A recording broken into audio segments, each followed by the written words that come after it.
Hello friends, welcome on board Tech for Productivity. In today's session, we will cover the use of name ranges, like how to define them and how to call them into formulas. So how do we define a name to a cell reference? So there are two means by which we can do this.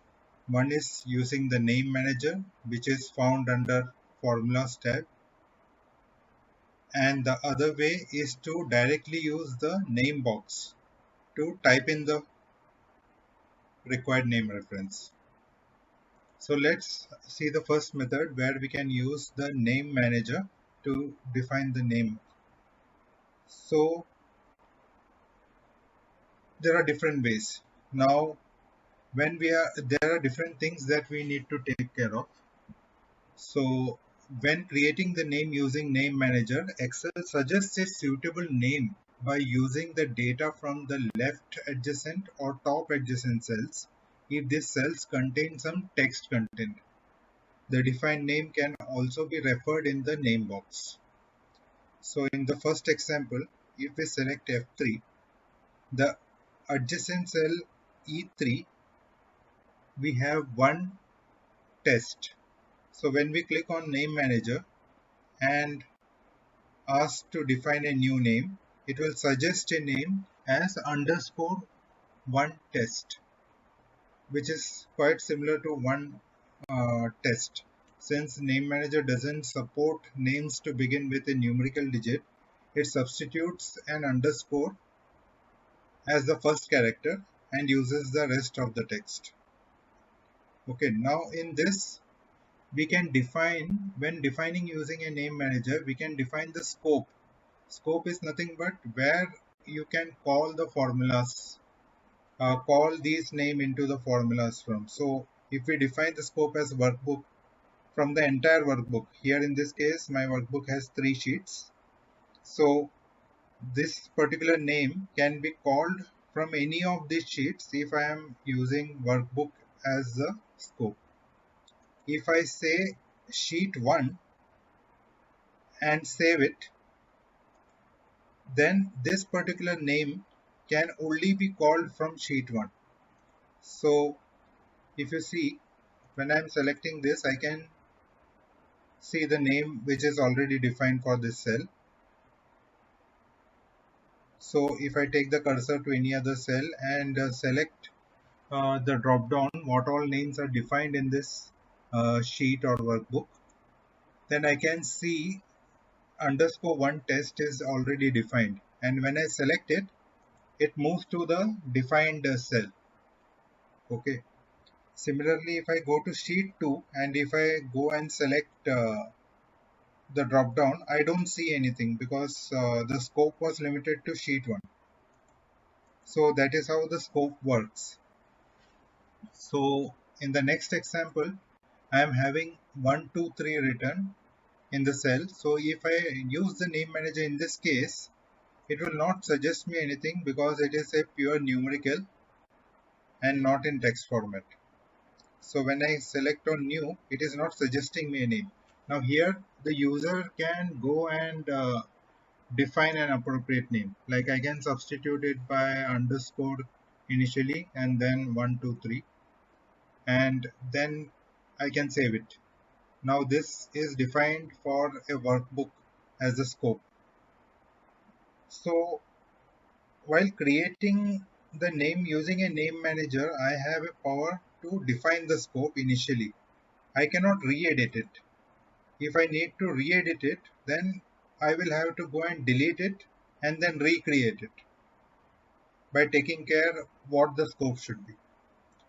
Okay, so here I will leave it as workbook. Now if you see, this selected cell already has this name and there are two defined names right now, underscore 123 and underscore 1 test. Okay, if I go to sheet 2 and I select the drop down, I can see underscore 123. On sheet 3 I can see underscore 123.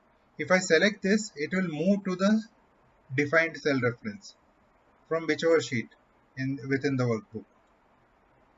See, it has moved. Okay. Now, similarly, the thing to be noted is if you have space in between the text, then those spaces are not supported, and Excel will automatically rename them to underscores.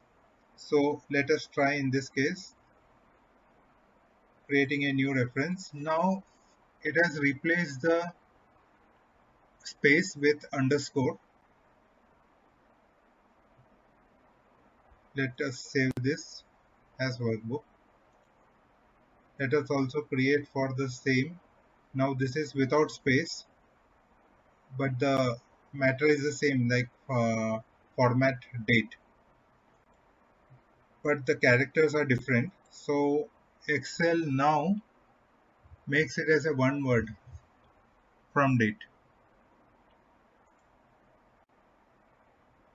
Let's try if I am having the same set of characters repeated, and if I try to create a new one.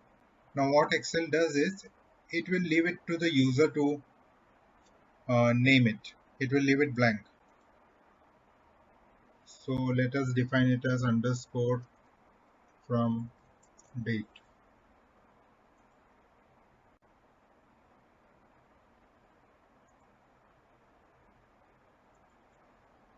Now in this example, let us use the second method of naming using the name box. So currently we are in cell F8. So F8 is indicated in the name box. We can just rename it to say underscore to date, underscore to date. I'm using underscores to begin with when naming because it becomes easier for me to list all the defined names when recalling it onto a formula. So I'll get to it and show you how I can recall different names within a formula. Okay, now let me put in a date here, say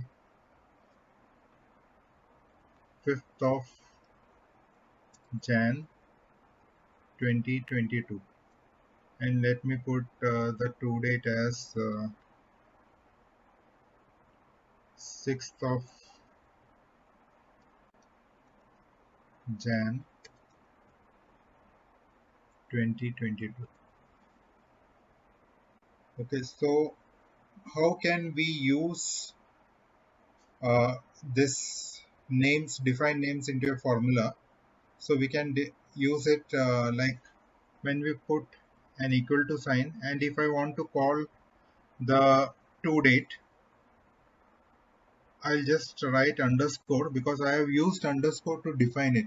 So I get all the list of names that are starting with underscore. So I select to date minus underscore from date. I can just tab out once that is selected. So it comes into a formula. And when I enter, I will get the difference between the dates as 1.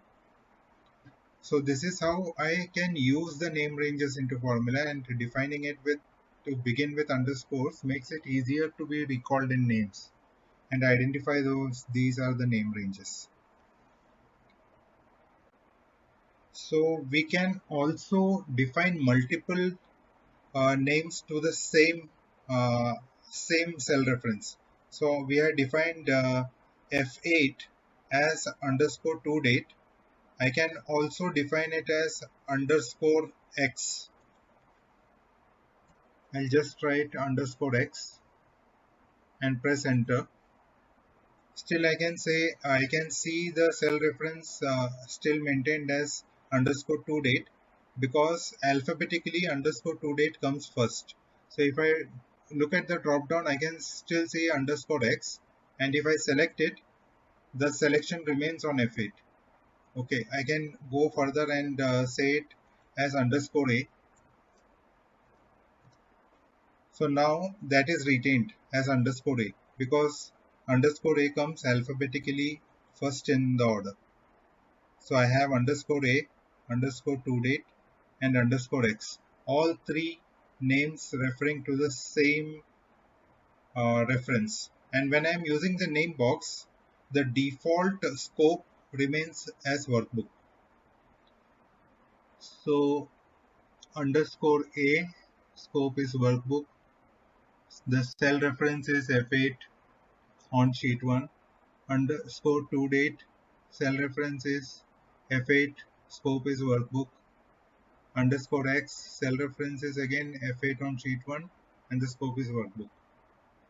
So that's all, which are very informative tips on how to name and how to use names into formulas.